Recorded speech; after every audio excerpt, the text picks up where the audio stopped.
man gëmuma ne yàlla dina la dugal àjjana parce que tijaan nga parce que murid parce que laayeen nga le plus digne d'entre vous aux yeux d'Allah tout musulman confondu c'est celui toute personne ko ñépp c'est celui qui le craint le plus man benn kilifa diine gënu fi sama maam mën nga gën kilifa diine dina gën a xam diine sama maam yaa ngi dégg gën a am xam-xam sama maam mais gën benn kilifa diine gënul sama maam gënul sama papa te gënuma man kay maa gis sa taxawaay gis sa doxalin am respect bu ma la voué ñëw mu jaral ma sax ma jox la addiya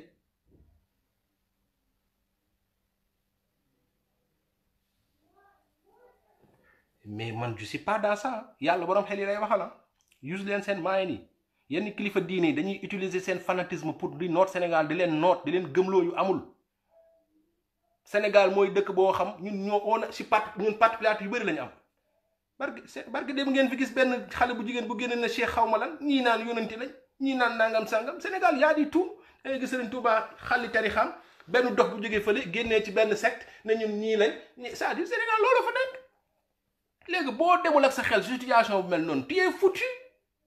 ils vont bouffer ta jeunesse ils vont bouffer ta vie et puis c'est des gars yoo xam gëmuñu dara am na ay marabout yu jógee Sénégal dañoo fii tourisme di tëj xale yi di tëjoo xale yi fii ci hôtel yi loolooy dëgg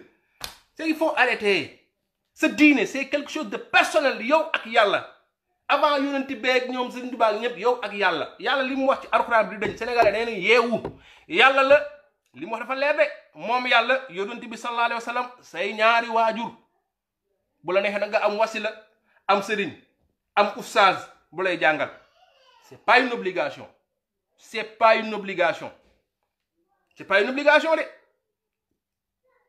il faut arrêter ça et des gens en profitent en ce moment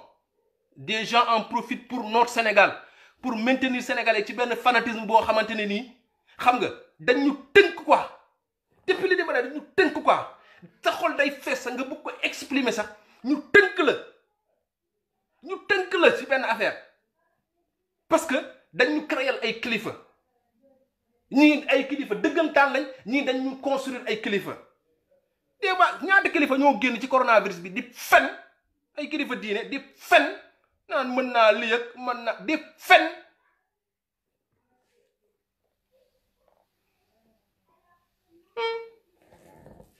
ñun ñëpp ñu xam ko te teewul chaque jour nga gis des crétins yu leen di doon waay ñoo wax man ça c'est incroyable même la femme là bi fi doon wax waxu dofam yooyu sax tu as vu des gens autour de lui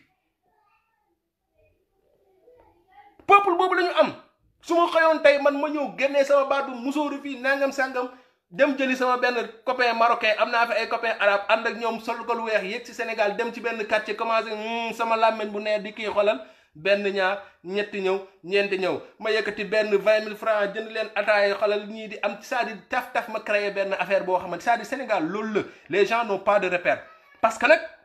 y a un rôle que les chefs religieux et les marabouts doivent jouer mais ils ne le jouent pas ku ne xam na ne boo demee màggal Touba am na ñuy màggal am na ñuy def leneen boo demee gàmmu noonu man dem naa màggal plusieurs fois dem naa gàmmu dem naa fu ne combien de jeunes marabouts ñooy am ay taalibe mais seen taalibe yi duñu julli duñu def dara duñu woor parce que duñu leen jàngal diine duñu leen jàngal ragal yàlla duñu leen jàngal dara c'est-à-dire benn mouvement lañ koy def rek folklore jóg ñii fii ñii wut ay tenues ñii solu nii ñii mel na leen ñu nekk Sénégal yaakaar na ñun pays de nangam pays de sangam ñun diine kërëb jàppal bàyyi man topp ma ci kenn amul ma xawa boobu je suis désolé du ma topp kenn laa dul topp kenn nga juddoo Arabie Saoudite rek nga juddoo Tamba Sénégal ak nga juddoo fu la neex yàlla yonent bi samay ñaari waajur kilifa diine nag bu ma gis nga doy ma ma xool lu ma roy ci yow mais man kenn du ma yóbbu àjjana ko dul yàlla loolu laa gëm kilifa diine nag bi lay yóbbu àjjana mooy kilifa diine bi nga xamante ne nii dafa am lu mu teg nga jaar ci waaye day gis benn geen man murit laa yi kërëb doo def lenn yi Sëriñ Tuubaa waaye bëgg a toog tàngal ñii dafa julli ci jumaa ji dafa julli ci géej gi dafa kii gaynde gi dañuy nettali rek ay nettali rek la ñuy def lu ñu dégg ci waxtaanu ba ñuy waxtaan dañu ñëw di nettali yaakaar ne diine loolu la. gis nga xeex bi ñuy xeex pour Sénégal ragal yàlla da cee bokk xeex gis nga xolal c'est-à-dire jaamu yàlla da cee bokk nañu arrêté fanatisme bi nañu tënk nit ñi nañu yee nit ñi.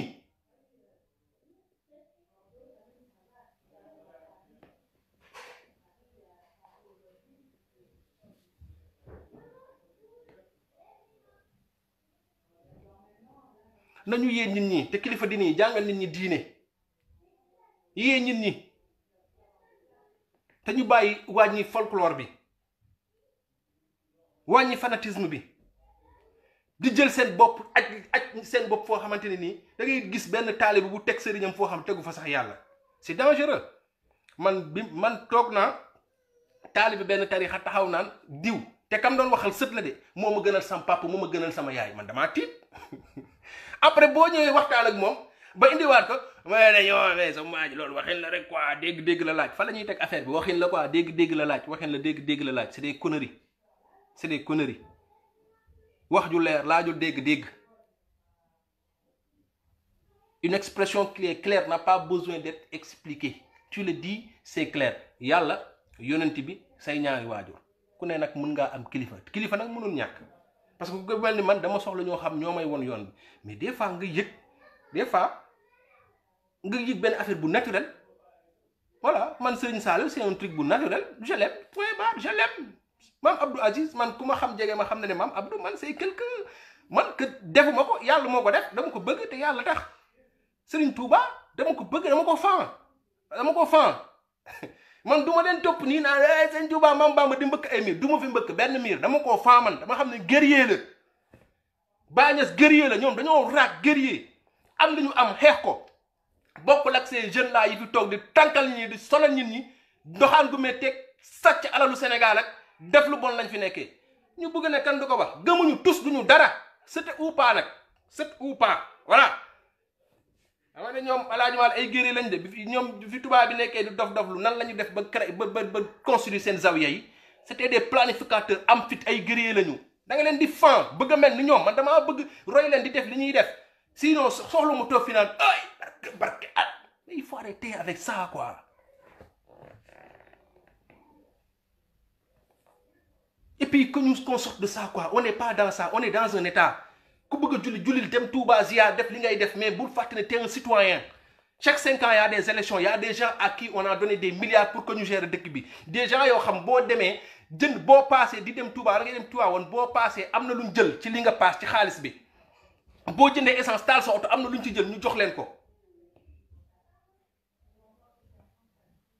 parce que après da nga war a faju da nga war a naan da nga war a jàng da nga war a liggéey da nga war a tedd da nga war a mën a dem am sa dëkk géej nga dem sangu ñibbi si toog sa kër ànd ak say doom ngeen dem plage en toute sécurité dañu war a mën a exiger si suñu municipalité ay aires de jeu ay bibliothèques des choses yoo xamante ne nii dafa banal un service public au lieu que suñu administration bi nekk fi di yor ay milliards dañu war a soxla Sénégal boo xamante sénégalais bu ne sa kër di nga xam ne man j'habite ci tel kër rue tel rue Serigne Touba rue Cheikh Anta Diop rue Mamadou Dia ay rue Faidherbe rue machin rue truc yëfu dof nañu yeewu yëfu dof la ñooñu ñu doon noot ñu jël leen def leen ay idole si ñun suñuy doom yi jàng ay rue Sénégal mënuloo sa am adresse sénégalais bu ne am adresse boo soxlaa da ngay gis professeur bu dëkk Tamba juddoo bu buy jàngale Tamba juddoo Pikine soxla casier judiciaire bàyyi fa élèves yi bàyyi fa ñëpp ñëw def trajet passe xaalis dem casier judiciaire bi ñu ne ko 3 jours 4 jours mu jël ko il a perdu beaucoup de temps pour dem alors que maintenant le monde a tellement changé algorithme yi bari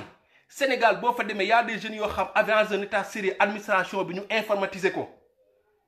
combien de Sénégalais sortent pour aller à Dakar di lijjanti ay këyit embouteillage bi bari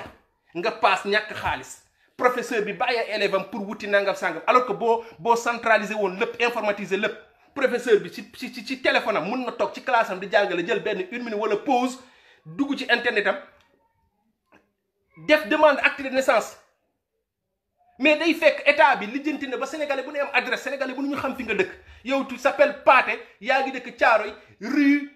benn sénégalais bu ñu xam sénégalais boo xamante ne nii rue je sais pas moi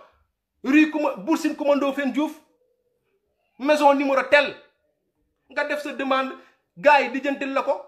xam nga booy fay léegi ku mën a fay di jënd lu ne ak ay Orange Money yeeg affaire demee noonu bu dee da ngay fay sax 100 francs ok nga fay ñu yóbbu ko poste jël ko xam na sa adresse ñu dugal ko nga dem sa boîte à lettres génnee lire tu perds pas de temps doo créer embouteillage parce que da ngay dem Dakar tu perds pas ton argent di passe et puis tu perds pas de temps doo bàyyi sa élèves yi naan yaa ngi wuti casier judiciaire c'est pour vous dire que c'est du sérieux et de l'organisation nos autorités newuñ pour organiser jox ñu un service public dañu nekk di xëccoo ay milliards compétition la li defar Sénégal c'est très facile il faut qu'on arrête chaque jour moo ko dama koy répéter pourquoi un Sénégalais war a état di fonctionner depuis plus de 100 ans Sénégalais bi am retraite kii amul retraite c'est pas en fonction de liggéey bi retraite c'est une organisation retraite mbindaan beeg marchand ambulant beeg ku ne état bi il est dans l'obligation tegal leen benn service public boo xamante ne nii ku ci nekk boo demee ba say cër mayetu la nga liggéey nga am looy sutur la woo bu ñu fi tegoon benn organisation boo xam marchand ambulant bi xam na ne mi ngi ci benn organisme bu liggéeyee weekend bi jeex am na benn 1000 francs bu mu fay sànni chaque semaine wala benn 500 wala benn 250 avec l'aide sociale de l'État ku nekk en fonction de sa situation nga am looy cotiser ni fonctionnaire bi di cotiser enseignant bi juge bi magistrat bi di cotiser ba bu demee ba am 60 ans retraité ñu ne ko chaque 2 mois di nga am lii wala chaque mois di nga am lii mais mun nañ ko def sax ak maire yi jaay jën saa yoo jaayee jën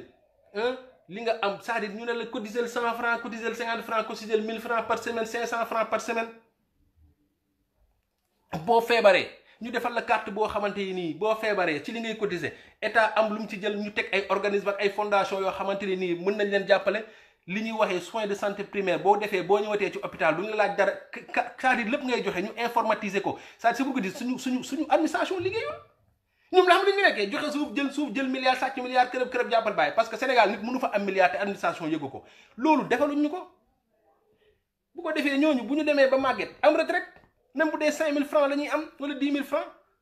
ñu nekk ci benn dignité boo xam au moins parce que loolu dignité la gis nga ni tant que yaa ngi xëy ñu lay jox xaalis boo xam yaa ko moom yaa ko liggéey loolu dafay maintenir sa dignité parce que nag Sénégal ñoom ñoo ne ku gore da ngay gore ci dara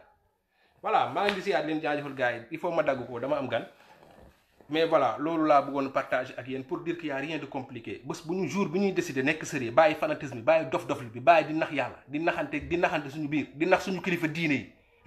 nekk ci dëgg Sénégal rek ñor ñu politiciens yi nekk fi Sénégal rek ñor ñu bàyyi di jël nit ak dëkk ak communauté ak ethnie di ko teg ci kanamu Sénégal rek ñor ñu leen ñu defar Sénégal jarul sax dem ci diaspora bi naan am nañu aayul les jeunes qui peuvent faire le Sénégal ñu ngi Sénégal ils font là-bas voilà le Sénégal li koy defar c'est pas juste ñi jàng ñi jàngul c'est les béykat yi la ak éleveurs yi ñëpp c'est tout le Sénégal dans sa globalité ñoom ñooy Sénégal defar Sénégal tabax ko voilà maa leen di ziar di leen jaajëfal ba beneen yoon incha allah jërë ngeen jëf merci beaucoup.